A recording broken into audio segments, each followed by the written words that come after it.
Put your red shirt on and a brown coat too. Everybody's joining the crew. We got just one drink that we rule them all. Hope you'll remember your towels. Get your Uru hammers and your Middle Earth guns. A sonic screwdriver or a sword +1. Use Valerian steel if it will get you to come. To the pit tank. To the pit tank. The Rocky Mountain pit tank.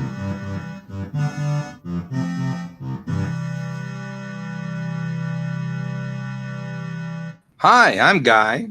Hi, I'm Troy. Hi, I'm Alex. And this is Geek Tank. Your All the Colors of the Rainbow Size podcast. Yar. And you're like, what the hell is he saying that for? No. That makes total sense. Oh, okay. I thought you'd be confused since you were talking about wanting to revisit the music thing, I think. Yeah, but we got like a couple of things to talk about because like today is also the 2nd year anniversary of the overturning of Roe v. Wade, which I was wearing red today in protest of that. So, because that definitely is in my wheelhouse, so to speak. You're lucky you didn't get killed wearing red. I know, right? I know better than beam down to planets doing that, man. Just saying. So, yeah, I didn't know if Alex had anything else you wanted to bring to this too or not. But... Alex. Well, do you want to start with the less heavy stuff, like the music thing, or you want to go straight into the heavy stuff? You want to hit the hard stuff? Yeah. I don't know. I feel like I dominated last time. So, Alex, do you have something you want to bring to the table first? Rather than Shut Alex Down show ski number 47. I feel like the only stuff I had to talk about. I mean, I think Troy and I talked about game stuff after podcast. I think unless he has something to bring up, I think we're in a decent place. Good. And then there's also personal stuff with like getting your kid to the scrimmage and stuff. So yeah, I appreciate that. Thank you. Well, well, the thing is that I didn't. I told them I would be there I'd be there to pick them up at like 12:30. I was a little bit tardy at like 12:32. I rang the doorbell, which is, you've got the surveillance, sell camera footage to the police doorbell thing going on, and waited a few minutes, rang it again, waited a few minutes, then left because I had to go help set up for the scrimmage. Are you missing a kid, Guy? No, I'm not missing a kid, but I think we had a communication problem on the kids' part because they were supposed to also be at martial arts at 10:30. Oh, no, I took them to martial arts. Oh. And then I took them back home. And they did not respond for scrimmage. To get some food and pack. They were concerned about packing for camp. I see. They didn't tell me that part of the story. Scrimmage and As far as I was aware, everything went smoothly. Wah, wah. Yeah, I know. So starting to teach me to go to a job. Teach me to work. So. Good evening, Brent. Yeah. So. Yeah. Well, I appreciate you trying, and I appreciate you ringing the doorbell, and then I appreciate you not needing to feel like you needed to pursue down my child, because actually you don't. I'm curious why my child decided that this was an appropriate behavior. I just figured that they were probably okay. Oh, they were fine. Them off at home. Yeah, they were fine. It's not that. I was like, and I wasn't about to start tossing your house. No. So no, absolutely not. You did everything correctly. It is not you that I'm going, that you're going to yell at. Yeah, it's not you I'm going to yell at. You're grounded, Alex. That's it, Alex. You're grounded again. Didn't know we had a power exchange thing going on. Yeah, well. Well, he said he dominated last time, so. Right, that's true. That's true. So if you were with us last time, we covered the AI thing, I believe, correct? Music AI. That was one show ago. Yeah. And there's been a little bit of a development that Guy was able to find today. Yeah, we had an interesting development today. I'm not surprised because big companies with lots of money, they're gonna sue. That's what they do. And that's what has happened. Apparently, the RIAA, Universal, Warner, and Sony have all agreed to sue Udio and Suno, which are the only two out there. So, hey, Raph. I don't know. That's a fish. I think he's fishing for compliments. Wait. Anyway, they have decided to sue. And their arguments are interesting. Like, I kind of am curious. We have kind of it's an interesting thing going on here on this one. But I kind of wanted to revisit something because I've been thinking a lot more about this. First of all, since my initial foray into AI music, I think I've pretty much been. I think I agree with Jackson on this and backed right out of it. So, I haven't really messed with it. Now, I mean, also on the same token, I haven't any time, but I haven't really messed with it and I haven't really thought about it. But I'm curious about this because the argument they're making now is that it's not about what it's making. It's about what it used to train the AI. Mm-hmm.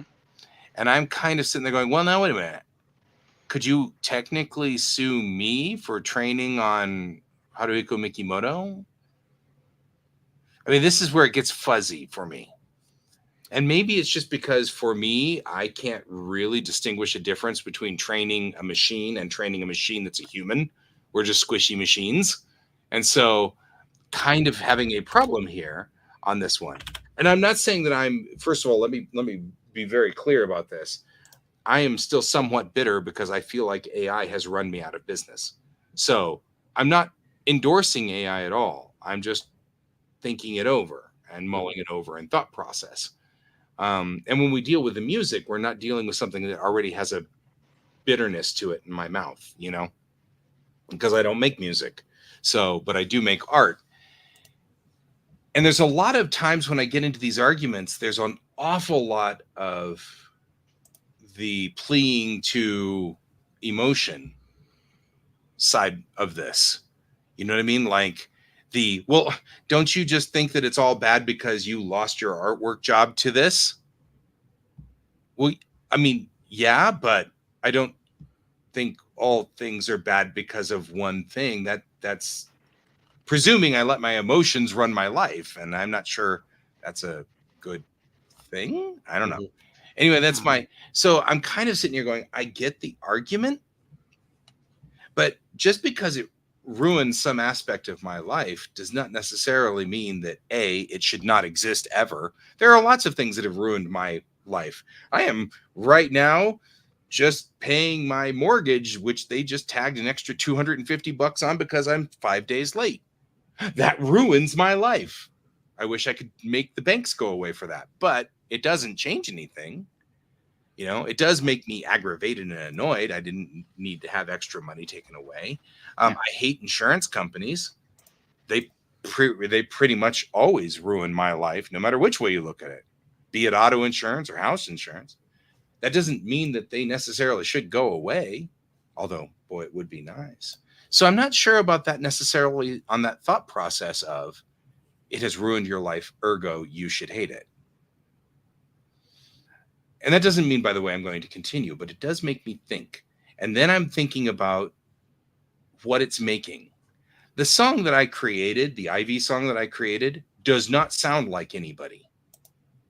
Even the music style doesn't quite sound like anything I've ever really heard. I mean, it does kind of sound like certain styles, but it's not the same as if it was like piecing together, I don't know, Taylor Swift songs and taking Taylor Swift's words and sticking them all together.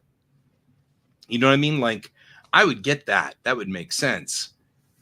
But the voice that they picked doesn't sound like any particular singer I've ever heard. It does sound like a generic female singer, but it doesn't sound like anybody in particular. And the tune isn't recognizable.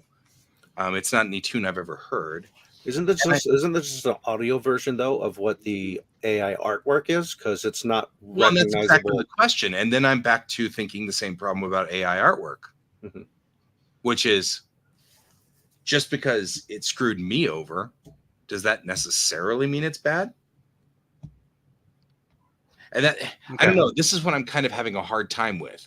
Mhm. Like, we're in that null section of this thought process where you're like, okay, yeah, I do feel like this is bad, but I can't come up with a reason that isn't trying to plea from emotion.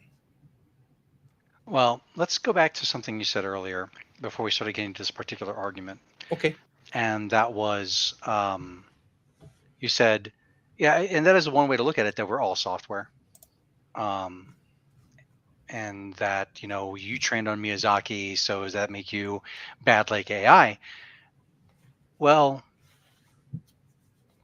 there's I should have someone else that on something I watch often has a nuance mug. Yeah. Nuance. Let me drink from it. Go Princess Weeks, but it's not like Miyazaki had a class that you snuck into, or a class that he had it online, back in 1980 something. Yeah, right. Anyway, you didn't find it on a BBS and steal it and decide to watch it over and over again and get those techniques that art and integrate it into your own. When it comes to the companies, the rights holders, that's a completely different argument to get into. If they own the rights to something, if someone owns the rights to something, then it shouldn't just be used to teach someone else just because, unless they're giving it up for that purpose. I'm not sure I follow that one. I'm sorry. Maybe Bob distracted me? So you're saying that if I were to let's actually use a real world example. Mm-hmm. I watched Macross the movie 4 billion times Mm-hmm. to learn how to draw Menmei and to learn how to draw Mecha and to learn how to draw. I mean, I don't even know how many times I've gone through like 6 tapes of Macross the movie, burned them completely out. So right. Clearly, I mean, and that's over 15, 20 years. Mm-hmm. But that's what informs my artwork very clearly, and it shows. But it's not just Macross the movie. Miyazaki flicks, as we mentioned, were part of that too. So all of this is sort of my artwork is a bastardization of both of those. Right. That's culture. Right. So it's built a culture up. And I guess my question is, what an AI does is it goes out there and grabs all of the artwork, squishes it all together, and then makes something else out of it. Right. It aggregates according to rules and what the programs are giving it. Right. The problem is that the AI is not, I don't know, it's not sentient. It's not actually AI. It's not HAL. It's not Ring. It's not Skynet. It's just data aggregating and putting together things, which is what we've been having computer algorithms do for the better part of 15 years now. And these are not machine intelligences. These are tools that are scrubbing something and trying to make something with minimal effort to the person who's giving it directives to do something. And it's taking things that are not for sale per se to do that. And though you said one key important piece there, and that is people who don't have skill.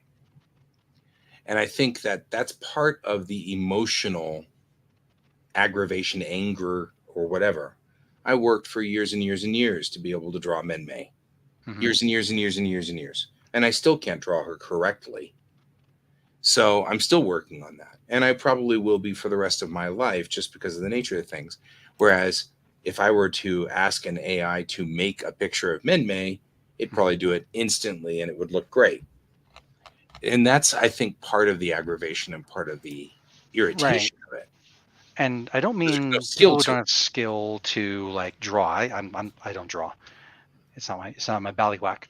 But what I mean is like these are the people in control with their hands and levers of power are using this to cut other people out. Yeah.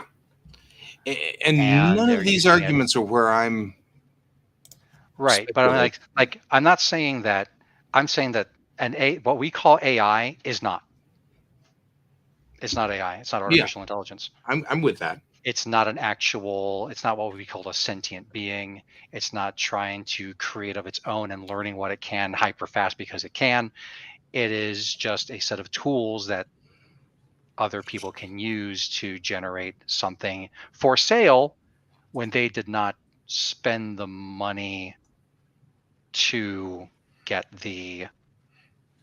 to train that bot up. Right. And that's not exactly where I'm headed, because I agree with that. And all of that is totally for crying out loud. I was trying to bring up the article and it's like subscribe. Right. And I'm Gotta like, get a pop-up blocker, brah. I have a pop-up blocker. That's the thing. It really sucks. I've been to Wired too many times, so it's decided that it's not going to help. It's not going to let me read it anymore. I'm also reminded of a line from The Matrix where it's like, "This is the height of your civilization." Yes. Which so, you know, when we started doing your thinking for you, really became our civilization, which is what this entire thing's really about. Right. So here's the problem that I'm running into. Those arguments you have just said are absolutely true, and I absolutely agree with them. And it's the reason why, personally, myself, I'm conflicted. I have problems with this, things like that. I don't disagree with either of those. My problem is they're about to take these guys to court. And I don't think they have a legal case at all, because both of those arguments are all emotional arguments. There's no logic to it, because there's no way to say, well, it's not a human, therefore. Well, that's not a legal argument. And so what I'm trying to figure out is absolutely an argument. If we want to talk about Roe v. Wade. Nice transition. That's fair. That is absolutely an argument. Animals have different rights than humans. Different people's property have different rights than human beings do. But before we go there, with AI is a tool. Aggregate is a tool. If I throw a pencil at Troy, is Troy going to get mad at the pencil or at me? To bring it back to Venture Brothers, motherfuckers. Stupid pencil. Always attacking me out of the blue. Pencils don't kill people. Alex with pencils kills people. So get my John Wick cosplay on. That's right. Yeah, but the problem is I'm looking at I guess what I'm looking at is this. I'm sitting here looking at this from the point of view of, let's say I was the judge sitting on this case. The arguments are made that it took all of the music from all over the world and then aggregated it and made other music. I'm going to ask then for it to prove that.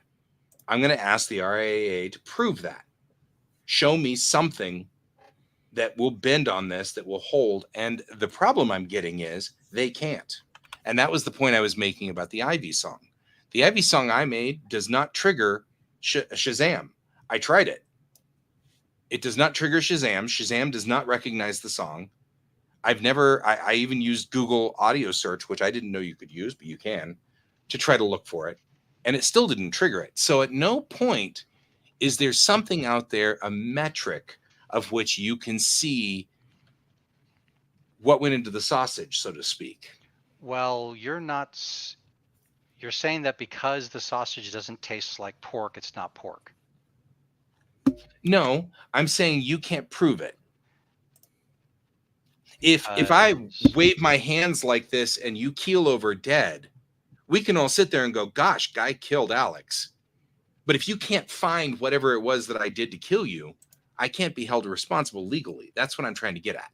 Well, unless they, I mean, one, we don't know what evidence they have. At least I don't. I haven't read the article, so I don't know what's going on Yeah, there. I'm looking at the article, and they really just don't seem to have a leg to stand on from my point of view. But I am curious what it's going to go Yeah, into. I mean, because I would find it very difficult to believe that they would put their entire legal arguments in an article before. Yeah, they probably wouldn't. Yeah, I'm like, so I find that tough to believe there. Yeah, sure, but sure, it's sure, like unless it is a sealed black box that they threw water, nachos, and yeast into, and it comes out with a pizza, and it comes with completely, or just as long as it's a bad analogy, but if you're looking at something and it's like, if you see the end result, I put in these prompts, I get this end result, I had to do it a bunch of times for it to get how I want it to be.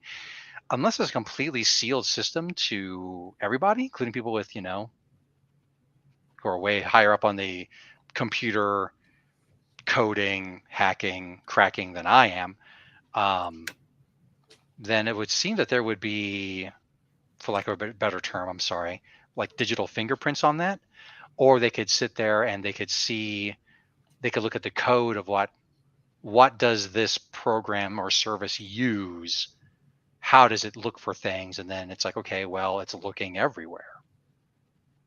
right. Like it seems that there would be a trail, and that it would Maybe. be hard to hide a trail, because I forget who said it. It was a great quote. As an investigative journalist, he was talking about the government, and he said, the government, it's not that the government's bad at lying and hiding things. It's so big and doing so much that evidence still leaks out, despite their best efforts.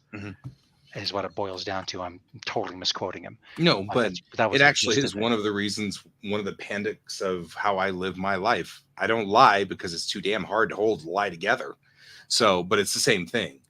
But that's, again, kind of missing what I'm trying to say, because Brent's mentioning things like that too, like how it's not a human doing the things.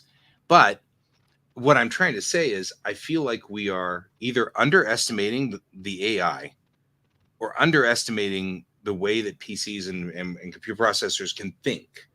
Because the complaints include, and I'm just going to read the complaints real quick, because they did actually publish their complaints, apparently. Well, the complaint should be public record. Yeah. So their complaints include, quote, AI companies, like all other enterprises, must abide by the laws that protect human creativity and ingenuity. There is nothing that exempts AI technology from copyright law or that excuses AI companies from playing by the rules. These lawsuits seek to enforce these basic principles. Then they say, there is both promise and peril with AI. As more powerful and sophisticated AI tools emerge, the ability for AI to weave itself into the processes of music creation, production, and distribution grows. If developed with permission and participation from copyright owners, generative AI tools will be able to assist humans in creating and producing new and innovative music. But if developed irresponsibly, without regard for fundamental copyright protections, those same tools threaten enduring and irreparable harm to recording artists, record labels, and the music industry, inevitably reducing the quality of new music available to consumers and diminishing our shared culture. See, to these first two statements, my first thought is, I mean, I don't disagree with either one of these. Understand that I'm not arguing from a point of disagreement. I'm arguing from a point of, if I were the judge sitting on this case or on the jury, the only argument I can make was, well, yeah, because it makes me mad. And that's not legal. You can't just do something because it makes you mad. And I agree with all of the arguments here, because it's saying it has to follow copyright laws. It does. It is more than 10% different than anything else. That's copyright law. And so the problem is, I mean, because Troy and I have had to skirt this all the time. As long as it's more than 10% different, it's legal by copyright law. So AI does follow copyright law. It's none of it's more than 10% the same.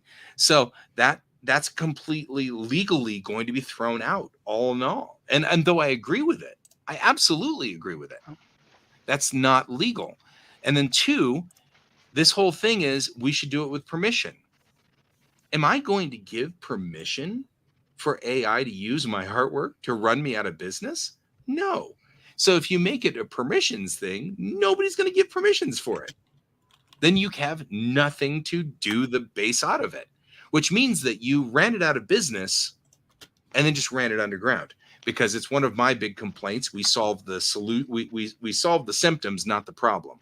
And doing that would solve the symptoms. So it just run underground again. That won't help it. This reminds me of when film started to become a thing. Or not even film, but like the rapid flip card stuff. Okay, yeah. And like boardwalks and such, where it was like, a person would have a shtick, and they'd be part of this traveling show, and they'd, 20 years before they would have done their shtick as part of this traveling show and put some other shticks and some other bits and stuff. But then, especially purely physical ones at the time, it's like, okay, well, somebody paid them what seemed like a good amount of money. I'll pay you $50 to get the rights to use your cool standing backflip in your wrestling clothes thing you do for here. I'll do $50 if I have the rights to use that and distribute it however I want to. And then suddenly everybody can see it for a penny on different boardwalks and such, and run those guys out of business. So yeah, but I was also talking about this earlier with a friend of ours, talking about how the Venture Brothers movie, I was watching some of the extras on that, and the guys were Jackson Public and Doc Hammer were talking about how it's like, people are like, are you going to make another one? And they're like, well, we'd love to, but we don't have the backing to do so. And we're like, oh, we can kickstart it. It's like, well, the problem here is that we're not actually the rights owners to these characters and this world, to this show. Mm-hmm. So you can put a Kickstarter, but we can't make a show called The Venture Brothers with these characters in this setting. I was thinking maybe they can do a Kickstarter to buy the rights in order to do that stuff, but it's sort of like, well, with the nostalgia wave that's been going on for the last several years, it's no longer really easy to sit there and go, oh, well, I'd like to have the rights back for this one thing you're not making any money off of. And right, and we're going to run into that with Lower Decks here soon too.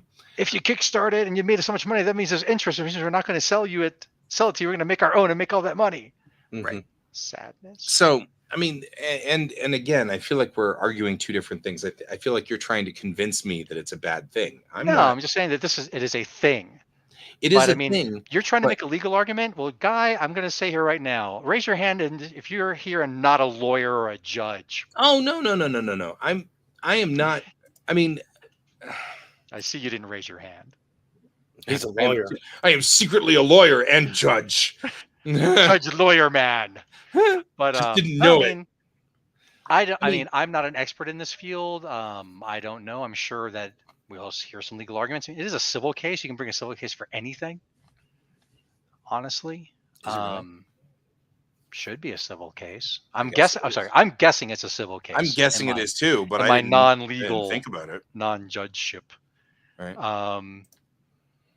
But yeah, no, it's like it's the kind of thing like we can often put ourselves in different places for different things, but this is the kind of thing that this is far enough out of my ballywhack that I don't know. Well, of course, it's out of my ballywhack too. And for the entertainment of our viewers and for those very special people that we're about to talk about, in fact, those people that we call our sponsors. Because we'll judge them to be awesome. Geek Tank is sponsored by Kieran Games, Geek Way Homes, The Massage Wizard, and Your Madre. And not a generative AI. Nope, just the way that AI makes stuff your mom made you. Right. She took a whole bunch of random stuff from some dude and came out with you. That's kind of true. Oh, we were grown. No, I'm groaning right now.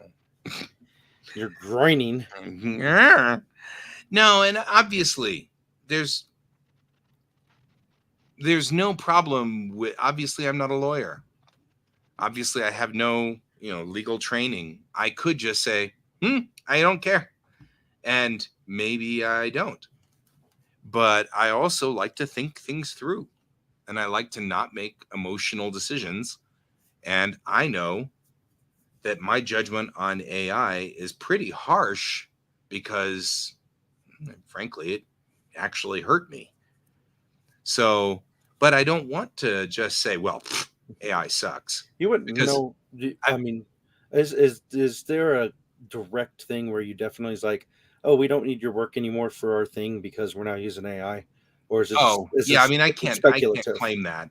I just know that my job as a illustrator relied heavily on people finding me and deciding that they needed me to do their work for them for various things. And it was already hard enough to do that before AI, because people didn't want to pay money. They just wanted to see if they could trade for exposure and yada, yada, yada. So it's just that now we've gone from a 3% chance to a 0%. I mean, it's pretty much now completely toast, because those people who were willing to be convinced to scrape up some money for this now are not going to even bother, because they had to be convinced in the first place. And if they were convinced now, they're just not going to even bother. And that's the problem.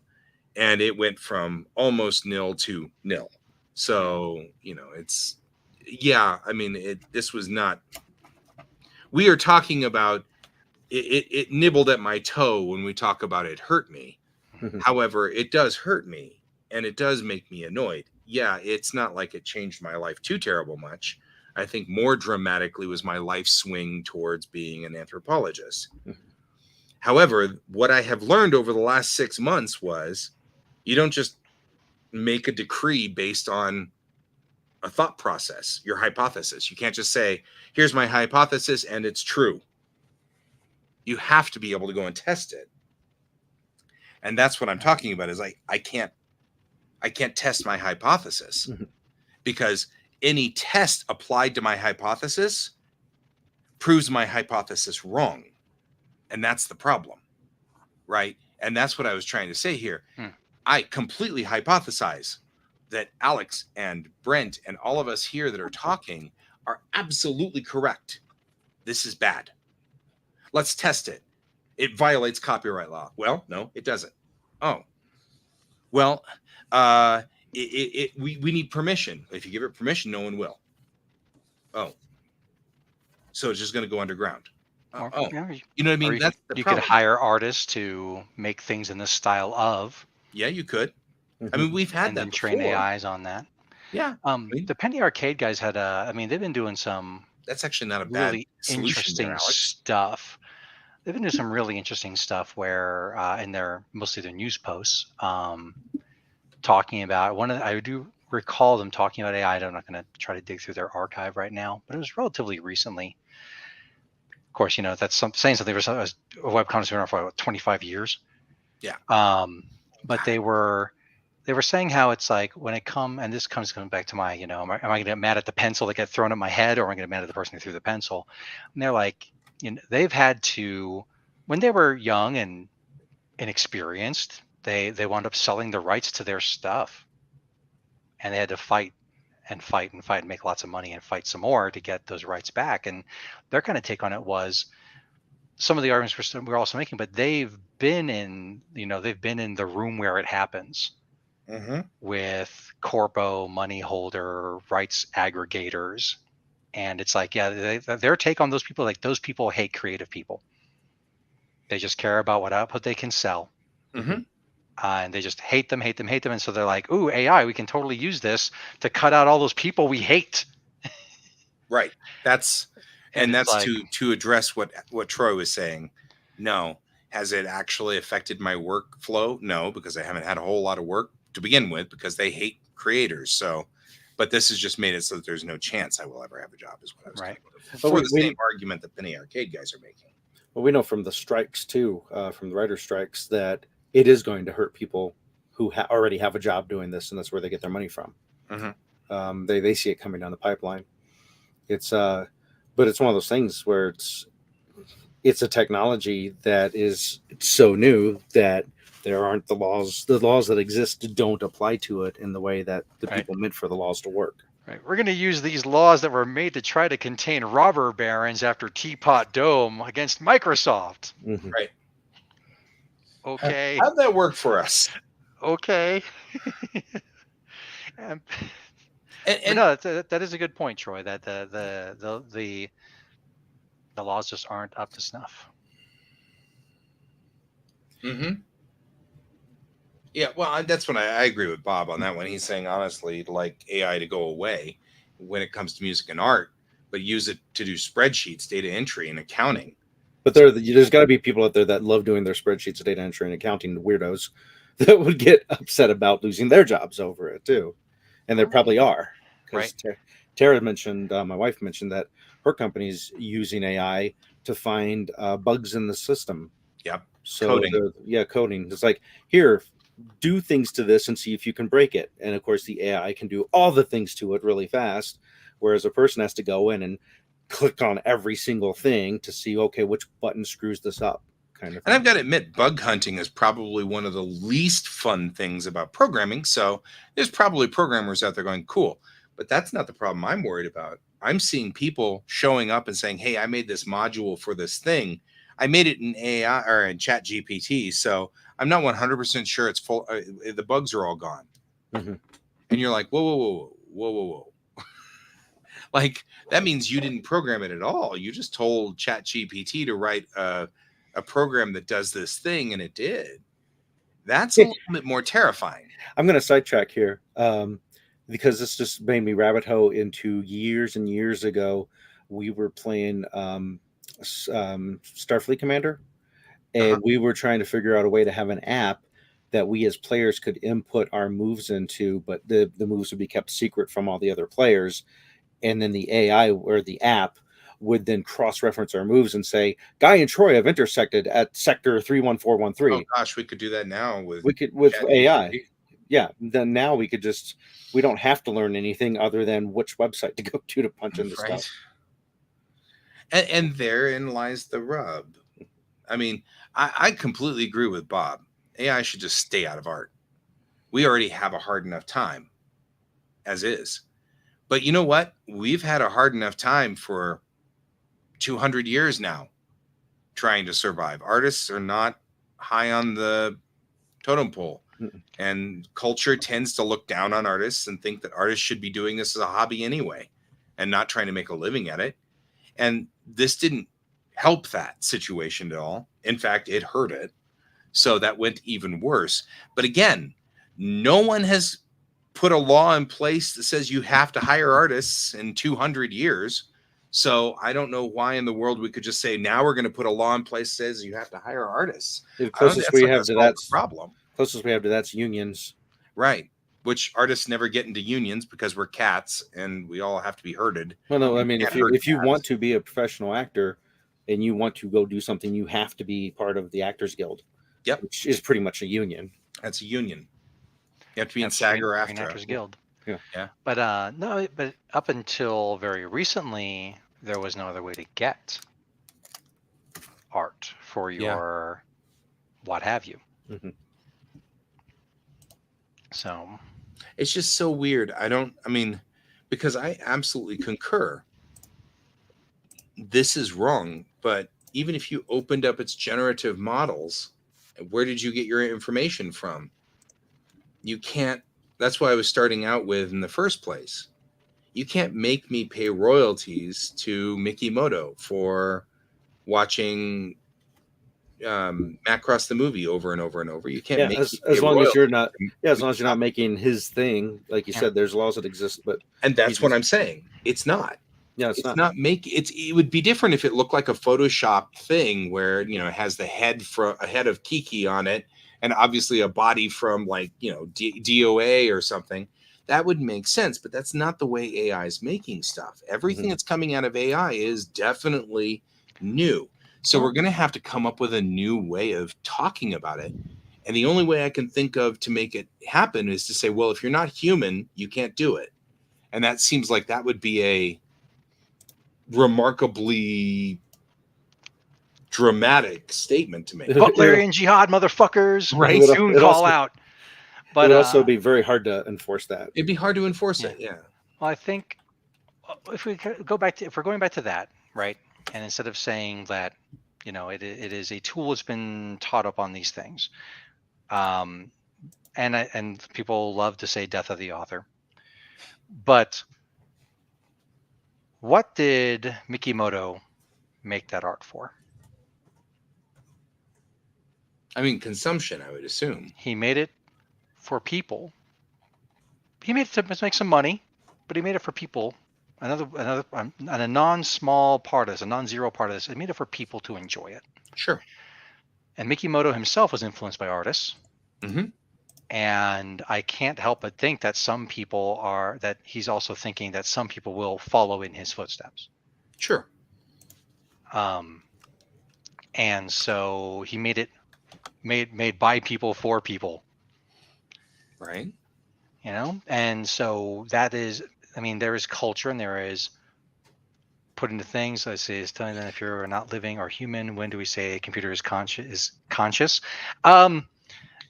Back in the 90s, I heard a really funny, pithy remark where it's like the newest supercomputer was going up against the chess grandmaster and beat them handily several times.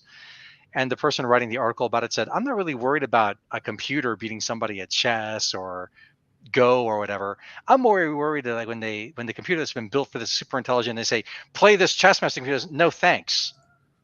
I got other things to do with my time. And the people all go, we didn't fucking program that into it. Fuck. Well, and if you talk about that, we've got generative AI that has in fact gone off and gone totally racist and bonkers. Nobody programmed it for that either. Yeah, because I mean, that is the data it's hoovering up. Mm-hmm. The data is racist and bonkers. It's just like, that is no different than going, our statistics say this. Well, yeah, but I mean, technically, aren't we just the product of the data we hoovered up too? Maybe. That's kind of where I'm stuck, is kind of like, because I agree with you. I absolutely agree with you. But I cannot seem to get past the fact that we're effectively aggregate machines too. And that's the one I'm having a hard time with. I mean, you can say, I took the artwork of all of these artists and made my own thing out of it. But what does that mean? Because essentially that's what AI is doing too. The pictures it's generating are not bad Photoshop stickers of things stuck together. It's creating something I've never seen before. It has aspects of certain artists that I can identify. It has pieces that you can say looks like this particular artist's style or looks like this part's artist style. But it's still really, and it's the same thing with the music. It's not tripping anything. And if I were to, let's say, make Macross the Mubi with a B instead of a V and change Minmay to Minfei, it would legally be there because I changed 10% of it. Right? And it could be mine. I could call it that. And that becomes the question. Because now we're at 10%. And if that's the case, how are they going to stop AI? How is anybody going to stop it? Because if you're not solving the problem, if you're just solving the symptom, it will go underground. And it won't be stopped. It'll still be there. And it'll still do all the things that we're having a problem with. It'll still take all the songs away. It'll still take all the artists away. It'll render all of the art. It'll still do the damage. So I'm like, how do you solve this? And all this is just mind thinking. We're just screwing around over here. Obviously, none of us are lawyers, but we are smart people. The three of us are really smart people. We've got some really smart people in the motor pool over there. So Brent mentioned the thing about Google telling people to put glue in pizza because of Reddit. So basically, you could go into AI and ask for like cooking recipes and suggestions. That's a little Caesar's recipe, by the way. Yeah, I was thinking that it'd be because I was thinking also, like you were saying, it's like, you've been putting it into these, Google Music search and Google Art search, and it's not coming up with anything. It's like, oh yeah, so the one aggregate data Hoover collector is saying that no, I can't find what's going into that thing for real. And Got though my eyes on I you. appreciate your cynicism, I don't know how else you would check. Do you check against the Library of Congress? Do you check against who do you check against? Or you get an AI Well, to check it I mean, out. that's my thought is when- like when it it comes hoovered up the to- Library of Congress. when it comes to the legalese and all that, obviously what's going to win, what's most likely to win out is who's got deepest pockets. Yeah. So it's I don't know how accurate this is, but I was just trying to look up some copyright law stuff, and it's saying AI generated content can't be copyrighted. Well, that's by the rules of the AI generated content. So providers. so that could end up being a downfall, that if Pepsi makes an AI generated commercial, obviously Pepsi, the term Pepsi and its logo won't be copyrighted, but then Coke could steal the exact same piece of ad and just replace where it said Pepsi with Coke, and they wouldn't be able to sue them because it was AI generated. Not copyright law. That's an interesting twist. Yeah, and Alex, everything you're saying, I absolutely agree with. I just cannot seem to scientifically in my brain make it clear, to Oh. myself. So I feel for it because I'm totally like, I agree with you. I 100% agree with you. I just can't get that part of my brain to stop saying there's no line here. Well, I guess. Well, I would like. I said- Oh, go ahead, Alex. I'm No, sorry. I was going to say like it's to steal a line from Harlan Ellison The in great. an incredibly in a nice little wrong tiny story, not even a full page worth of short story. He says what's the name of it? I forget, but it's this man's talking to this younger person, and he's like, only we can use these things to teleport and da da da. And the younger person, the acolyte's like, why can't the white person, why can't the white people use this to teleport? And he says, because the white people have no soul.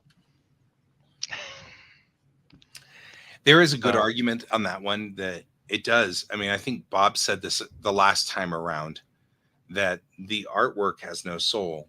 Yeah. And I cannot disagree. I went as a test and had Midjourney attempt to make Ivy. I even fed my picture that I spent forever painting to make it do that. And the pictures it created were interesting, but they had no spirit. They had no soul. They didn't seem to have something, that je ne sais quoi, something in there that, right?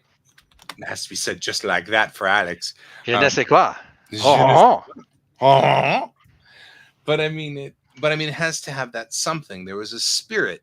There's a spirit to the painting that I made of Ivy that took 15 frickin' hours to make. And it could not, even fed the data, couldn't do it. And it's the same with the music. The Ivy songs are hysterical and they're funny, but that's it. I've thought about that. Should I feed it poetry that I've written to see if it would create a song? I don't know. It just doesn't sound like it's got spirit. It doesn't sound like it's got a soul. And so to a degree, I can kind of see what Bob's saying. Bob, I'm hoping I'm attributing this to you correctly. If not, it was somebody else. But in my head, it's your face. So you're stuck with it now, whether you like it or not.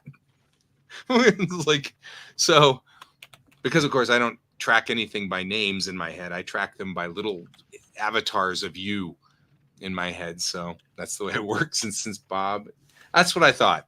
Since Bob is a buddy of mine, a close beloved buddy of mine, I see Bob's head and hear his voice. So that helps a whole lot. But yeah, I mean, that's what I'm feeling on this one is it's soulless, and I'm not going to disagree with that one either. But money doesn't care. Blame Bob. I mean, money doesn't care. And that's the lesson I have learned growing up as an artist. Money's never cared.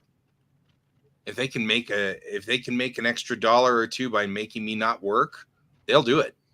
They've got to starve me to death and pay me $10 and I have to take it because I've got to feed a kid. They'll do it. They've been doing that for years. I grew up with that cynicism. So all I'm sitting here going is, I don't know if we can stop it. I don't know if there's anything we can do. Well, not that we can do for sure. Well, no, but I mean, we as society. Yeah. I'm not sure there's anything you can do. This is a genie that's out of the bottle, and I don't know if it can ever go back. Well, it's also in a world that's fueled by capitalism, and therefore, since its whole thing is saving money, it's got a lot of power behind it. Yeah. So it's the people who are making money off that are going to lose money from it existing that are going to battle with it, and that's what this whole lawsuit is. So we've only got 8 minutes. I don't know. I feel like we still should dive into the Roe versus Wade, even though we've only got 8 minutes. Oh yeah, let's hit that one while we're at it. So that's another curing the symptom, which will not solve the problem issue. But I had someone say when 2016, when Trump was voted in the president, they're like, yeah, it sucks, but eventually he'll be gone and we'll get back to normal, and that he can't cause any permanent damage. And then they're like, I was wrong.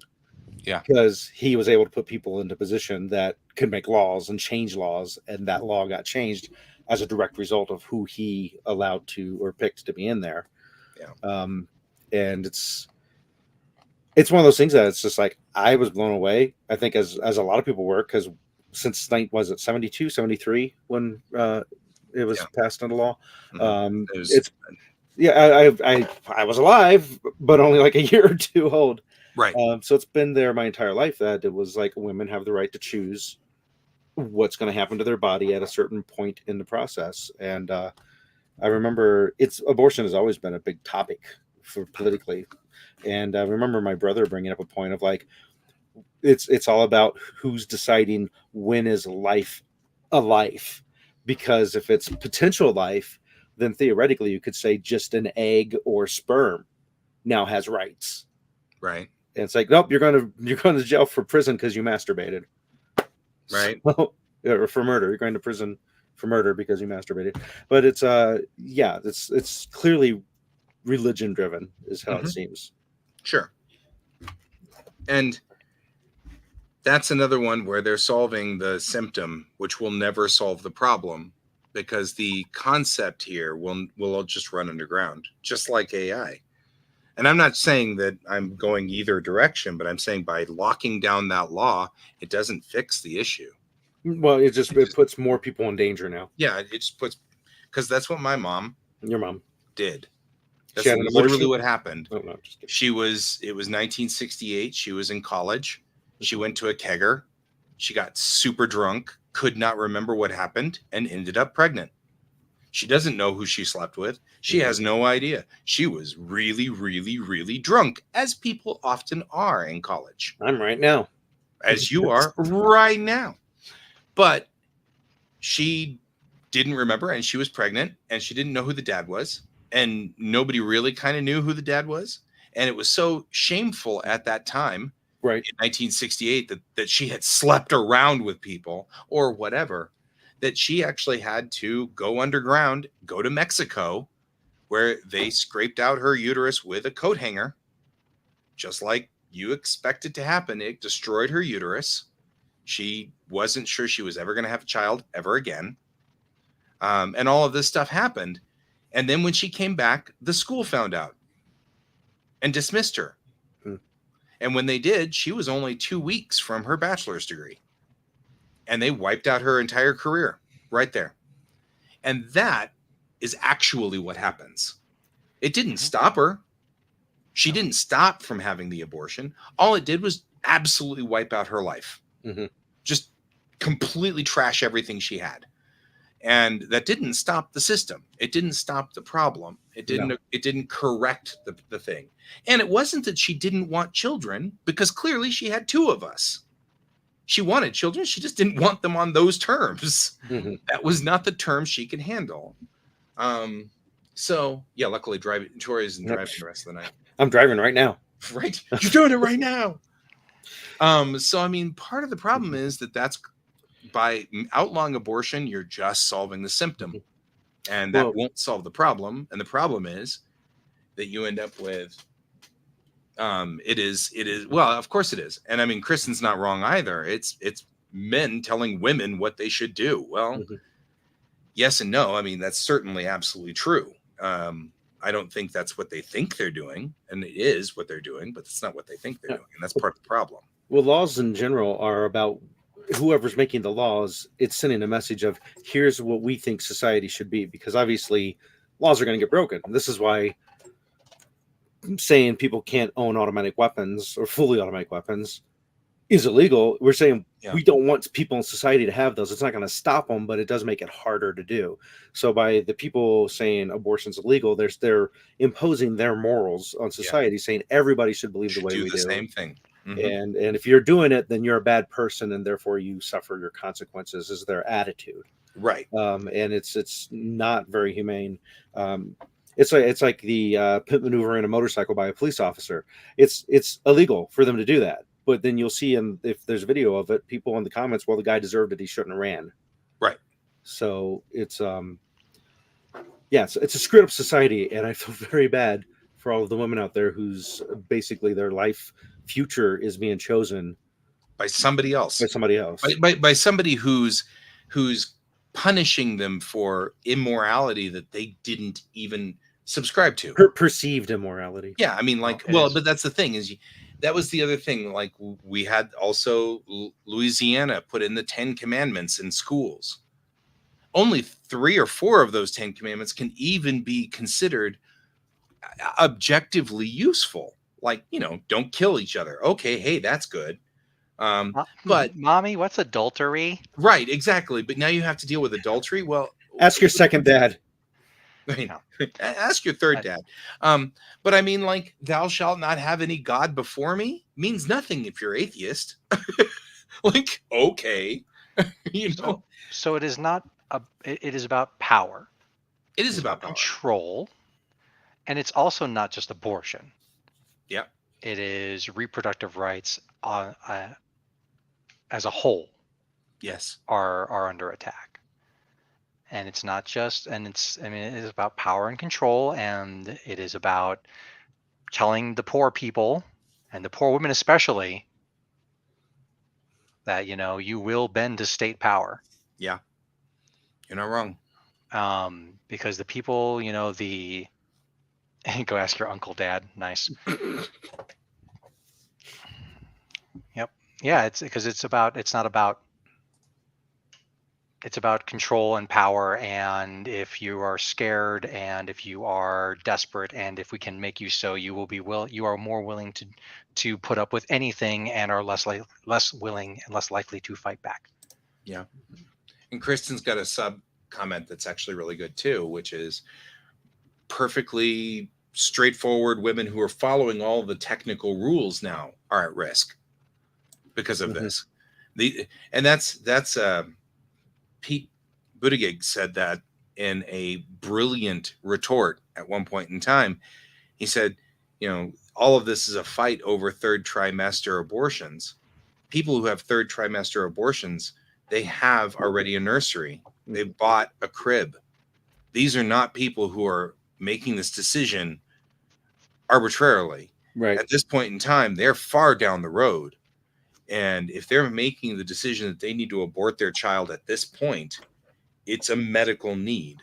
Nobody just goes, you know what? I thought it was a good idea to have babies, but not anymore. I'm going to sell all of the stuff that's in my nursery. Because I remember where we were at third trimester. He's not wrong. We had everything already set up at third trimester. Yeah, I think Samantha B said, no woman, no person says, "Oh, I'm pregnant. I can finally get that abortion I've always wanted." Right. She's awesome. She is good. Yeah, there's a whole group of people that think it's a person's choice of birth control. It's like that they're just doing it because they didn't feel like wearing a condom or something. It's like, no, there's way more going on.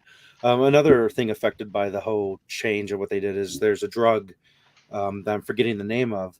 But if you have a miscarriage, they use this drug to help you clear out what's going on. What's left? And if you don't use it, you put the person in danger, and there is no viable female left at this point. It's a miscarriage. There's nothing that's going to be born at this point. And by getting rid of that drug, they're putting more people in danger in that aspect too.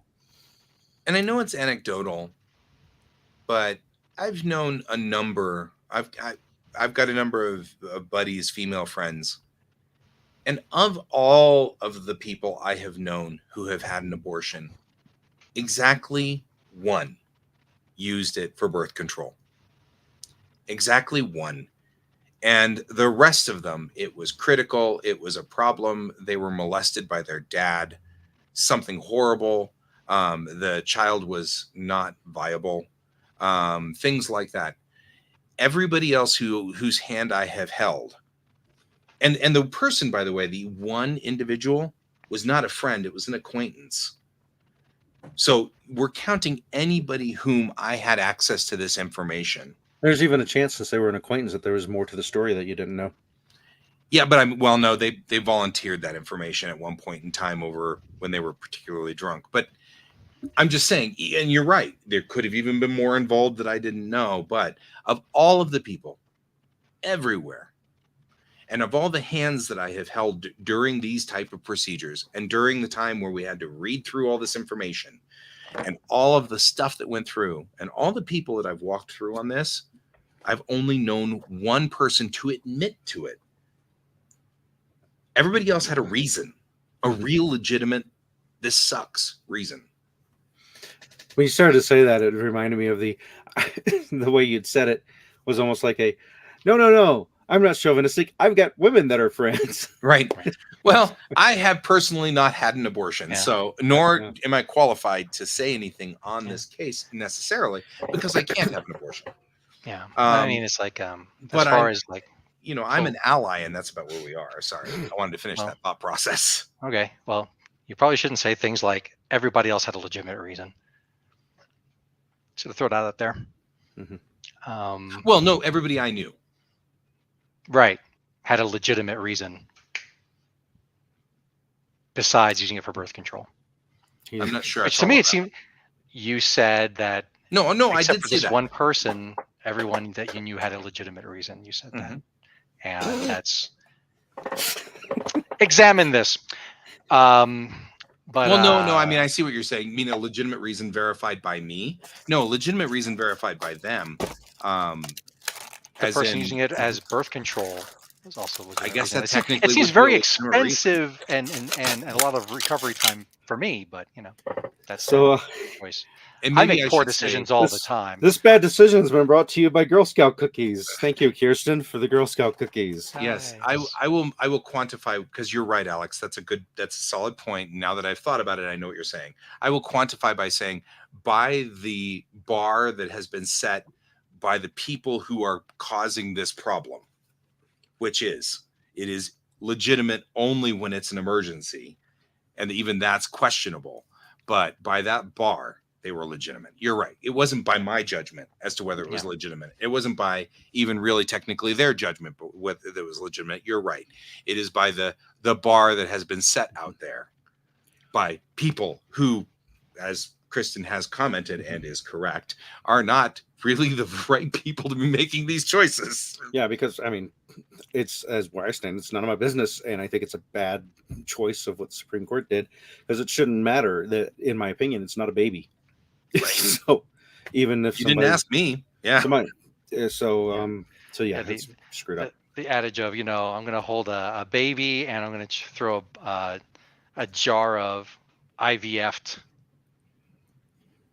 nuclei that are ready to get defrosted. I'm going to drop them over the cliff. Which one do you grab? Right, the baby, obviously. But yeah. No, and I agree with you, Alex, on that one. That was a good, solid point. Thank you. It's about time you got out of here. I'm not that worried. I've been okay. This is interesting, and I've been little bit more lenient about my show than I have been in the past, and it's made it so that I haven't been at many of my shows recently. And your audience is already here. Yeah, I was going to say, half my audience is already here. So, but this is a fascinating comment, and you even made a statement there that actually did make me think. And all things aside, that is part of the problem, right? I mean, like, what is legitimate? And that becomes kind of the core of the problem. You know, maybe using it as birth control is a legitimate argument.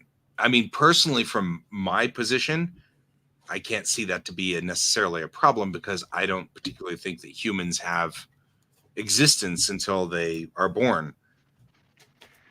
Barring, well, I mean, I guess actually brain activity I would call maybe, but when they claw their way out like Joey's in the frickin' kangaroo pouches. Climb, child, climb. You know, so I mean, I don't know. There's a lot of things going on in this one. This one's got a lot. Yeah, the great sage Bill Hicks has a bit about my friends are very divided. Some people think that these people are annoying idiots. Other of my friends think that they're evil fucks.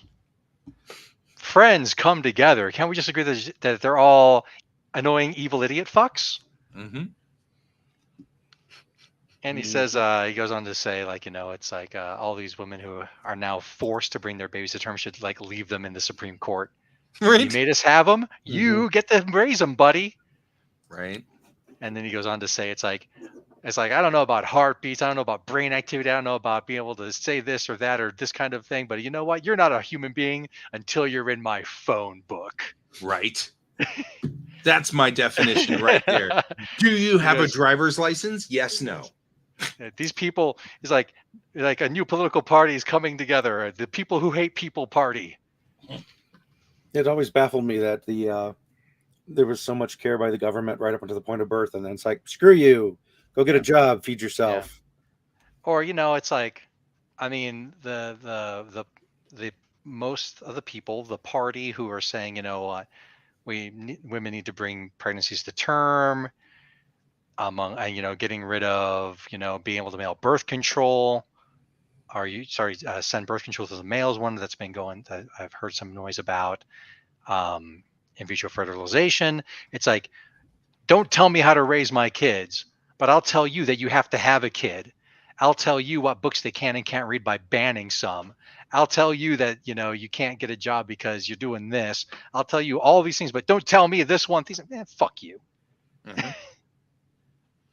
I mean, the truth of the matter is, like I said at the very beginning of this is solving a symptom. It's not fixing the problem. The problem misogyny, is power. I mean, the problem is and always will be that 50% of the population is 100% responsible. Financially and everything. You're leaving, men can just disappear and fade into the distance. And as long as that's true, and as long as we don't solve that problem, this will never go away. It's not something you can moralize. It's going to be like all of the other things that are just, and I mean, yeah, you can sit there and say it's a horrible thing or whatever as your opinion so dictates. But like war, which is also a horrible thing, and you may or may not like it as it dictates, it still exists and it won't go away just because you made a law against it. We've made a law against war because killing people is bad. Okay. That didn't stop it. You just tried to solve a symptom. If you want to cause a cure on this, you have to make a difference. And that is, you have to make the men responsible too, somehow, somewhere. And I think that the thing that makes everybody so freaked out is nobody wants to talk about the idea that probably the solution is to DNA pattern test every male and have their pattern on record. And if a child is born, you are tracked down and you are held 50% responsible. And that would put an end to this in a big hurry.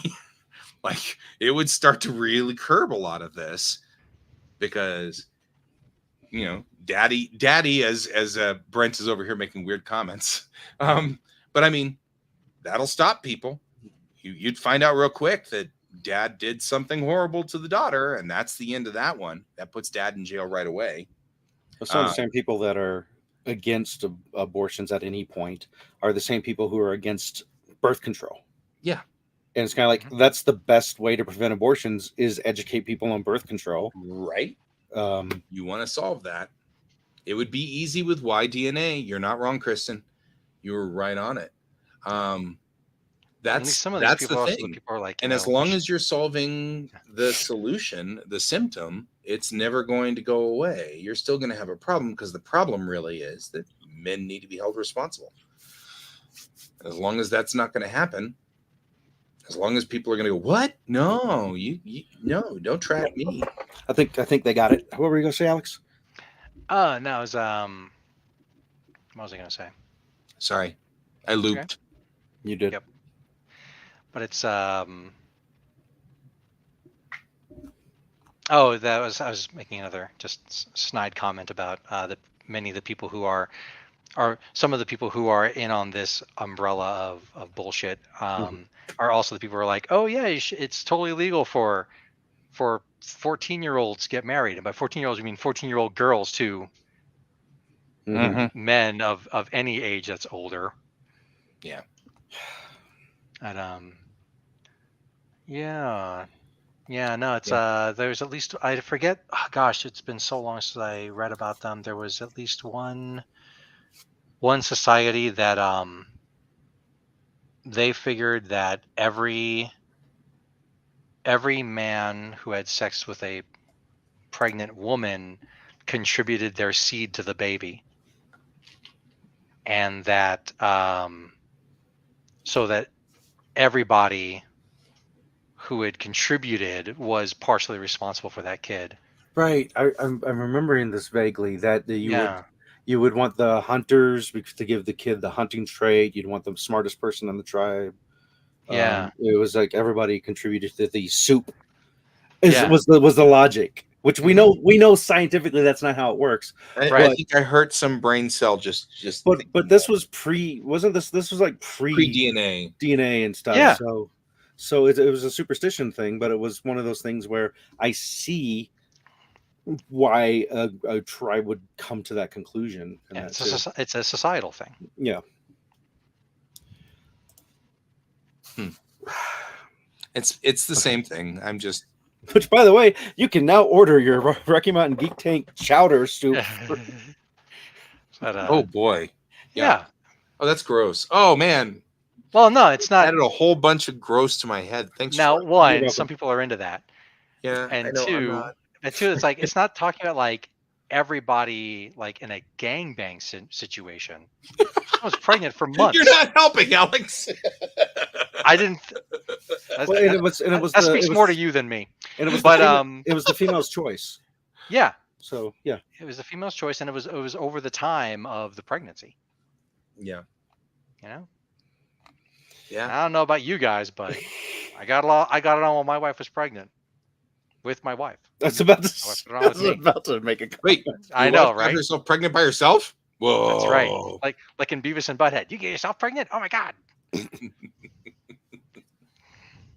Yeah. So the scary thing to me, because this has happened because of 2016, makes me wonder if we have another repeat, what's next in the pipeline of morality that's going to be ruled against. And being Pride Month, it's one of those things like, well, now are same-sex marriages going to be banned? Are they going to get rid of that next? Yeah. I mean, at first, my whole thought was, especially even in 2016, which was I wasn't ecstatic about it, but generally didn't think that anything bad could happen. I have been proven wrong as well. And I mean, because it's hard. I mean, and to be fair, in my defense, there has been horror and terribleness that has come with every presidential election. And though there have been things where it's like, well, 20 years later or 30 years later, I started going, oh, okay, that didn't go over well, did it now? You could at least write off and say, well, okay, but people didn't notice. They didn't realize that would happen by starting this, because most of the time we don't know what the effect of a law that we put into place today will be. I mean, We were just talking about the effect of No Child Left Behind, which sounds like a decent law, except that my child cannot fail, which is teaching my child that society doesn't fail them until the point where they get out in society and society fails them. Right, because college doesn't have No Child Left Behind. Right. College is you have to keep paying until you pass. Yeah, and so it's going to be one of those things where, you know, because of No Child Left Behind, they're not prepped for the real world at all, and I can't enforce it. And what can I do? Threaten them? It didn't work, you know. So that didn't help, and that's a law that sounded good in the beginning. Trickle down economics, or moreover, Reagan revoking the fairness doctrine. That one was one where I remember Mom saying, Your mom, saying that this isn't going to end well, and I don't think this is doing what they think it's going to do. And from that point forward, our politics went like that. And it's because the fairness doctrine required them to stay level, required media. Okay, so one, I think y'all need to. I mean, before you start, there were people fighting against that at the time. Yeah, there were. Obviously knew it was going to happen. Yeah. And so it's also like I was going to make a snide comment about nice white privilege there. Have fun with that. That it was going to get super bad. And I was going to really drill down on that. But it's like, here's a quote from Poli Sci Land. Consequences achieved are consequences desired. You think that these people, these think tanks, don't know what the fuck they're doing? Oh, no, absolutely wrong. Like they know the consequence of No Child Left Behind is that your kid and other kids out there are going to get passed through the ranks, going to get out of school with no fucking prospects, and be poor, hungry, desperate people. Right. They know that. Consequences achieved are consequences desired. So, like you're saying, like, oh, no one knew. No. I think you're oversimplifying my statement, Alex.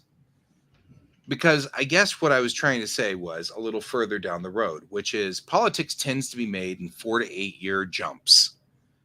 Because nobody cares once the administration changes. So often things are made in 4 to 8 year jumps. Not really. Do they know what's going to happen down the road? Sure. I mean, I'm sure that there are a lot of people who know what could potentially go down on this.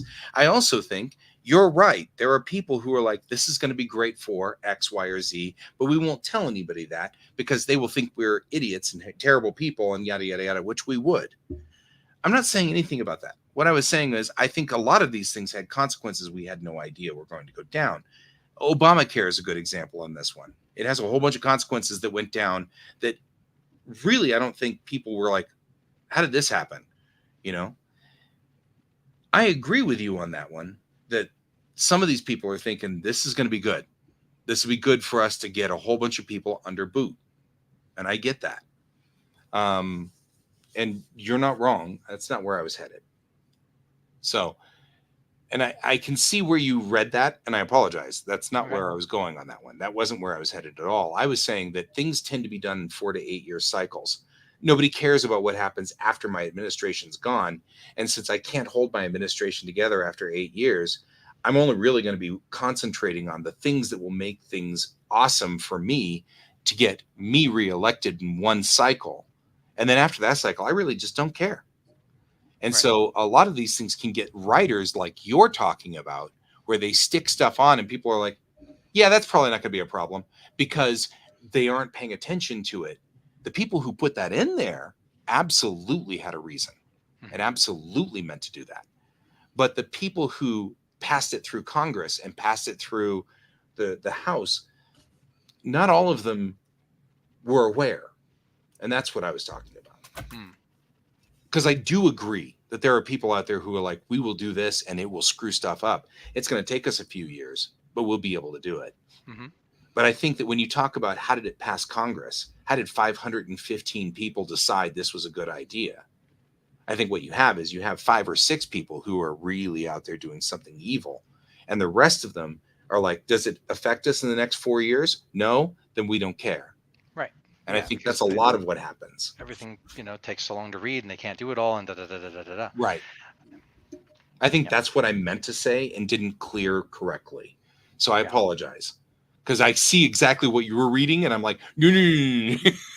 I totally know people are trying that. Yeah. And I get that. Yeah. And every first-term president wants the same thing, a second term. Yeah. And part of that is absolutely true. They want to win the popularity contest to get that second term where then they don't have to care about the popularity contest so much. Mm-hmm.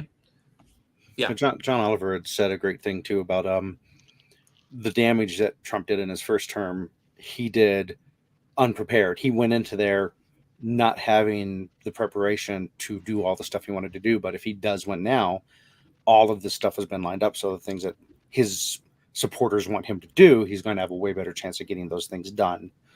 I know for me, and this easily could have been white privilege, I was naive in thinking that there was some kind of bar that someone had to pass in an intelligence level to become a president. I thought there was like, you must fill out this form correctly type thing. And you have to do it. You can't give it to someone else to fill out. Man, woman, cat, cow, TV.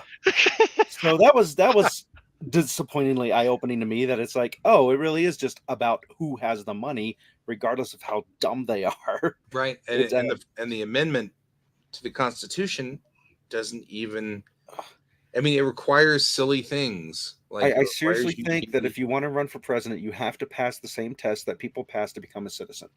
Yeah. That's just, it seems like a really low bar that should be there. Right.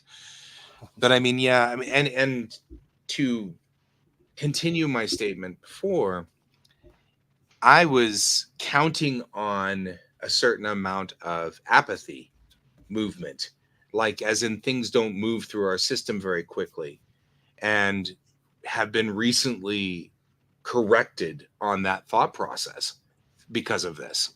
You know what I mean? Like, I was counting on the fact that 515 people could not be brought to agree on anything.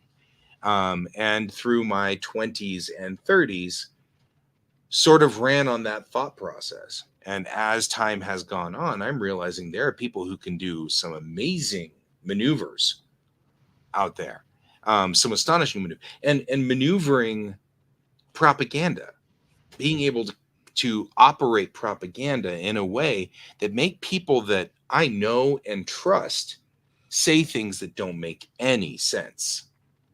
And I mean, I mean, even if we take something that's not as politically charged, something that's very big in my world is the electric vehicle thing, and how I can talk to people who absolutely, with a complete straight face, will tell me that my car, or my ex car, but your car, Alex, because you have the same car, can't run under 32 degrees. Won't. It just will stop and die.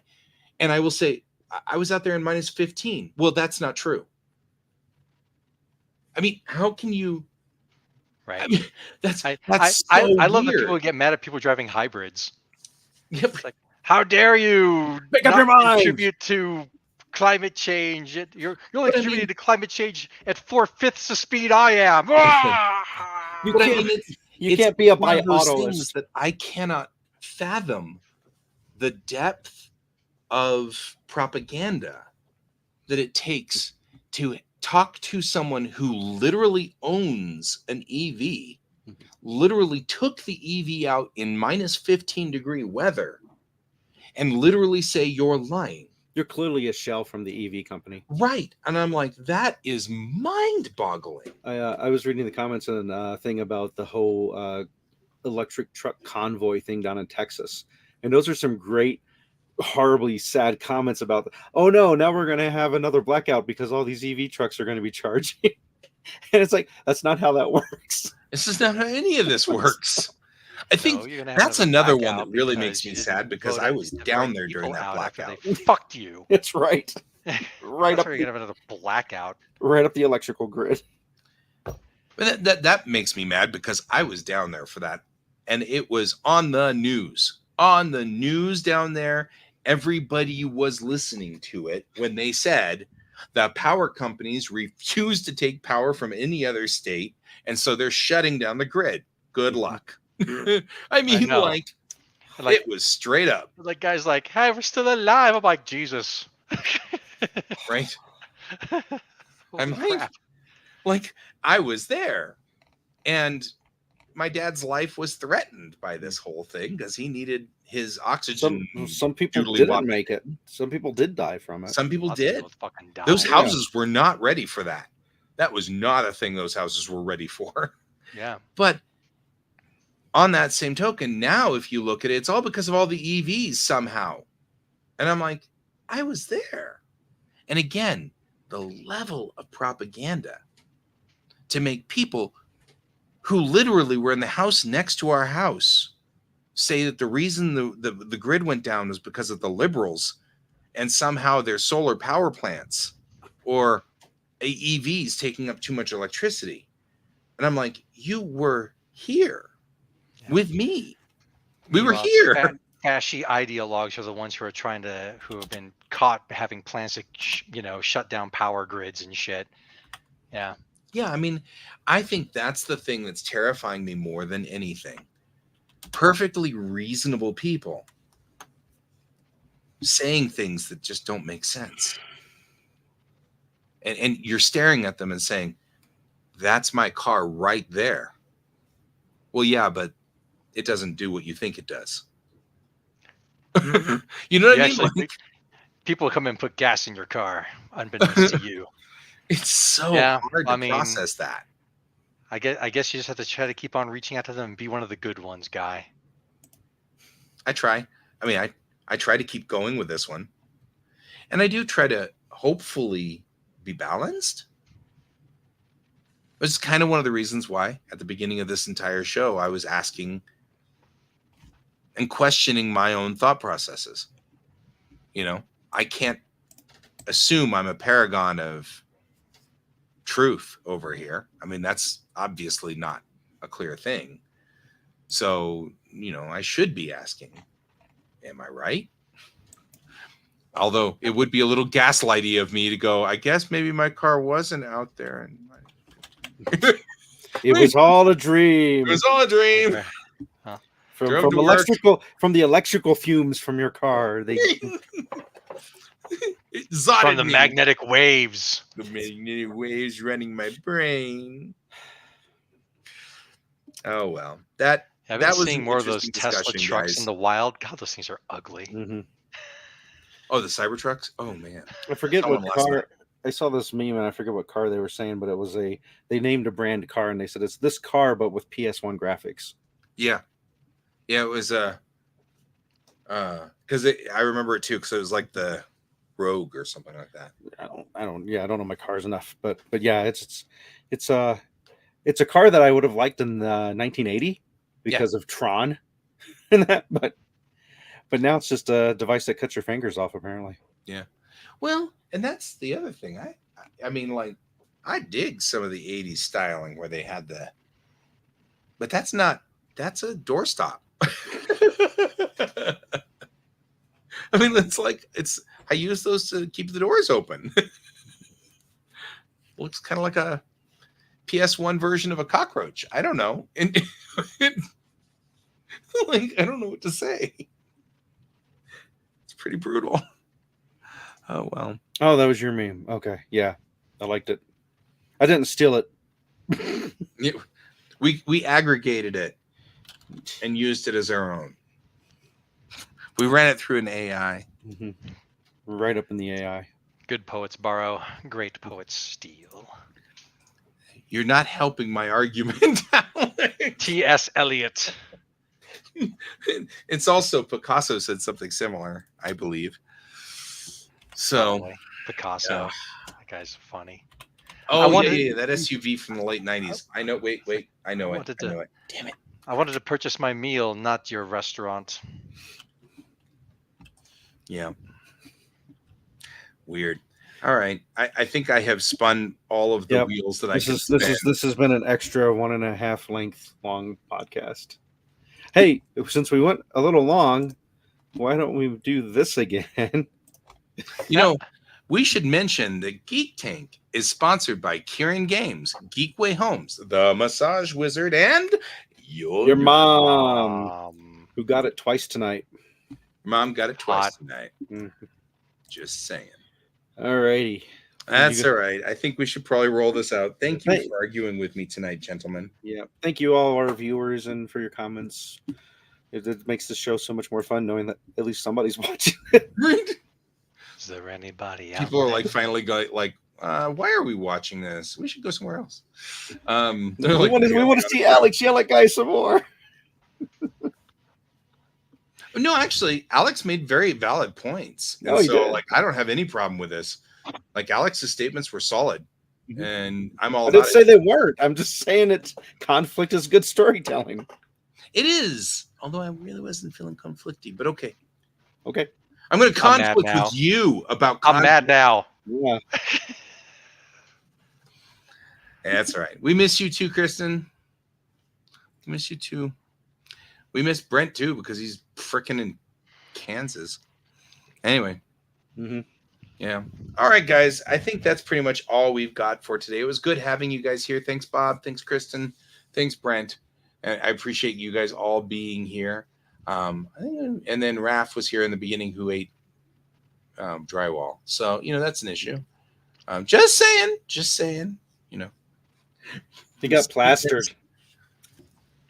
Right? Ref came for the row, left during AI. Right. So that's all the time we have for today. Thank you for joining us. I've been Guy. I've been Troy. And I've been Alex. And this is Geek Tank.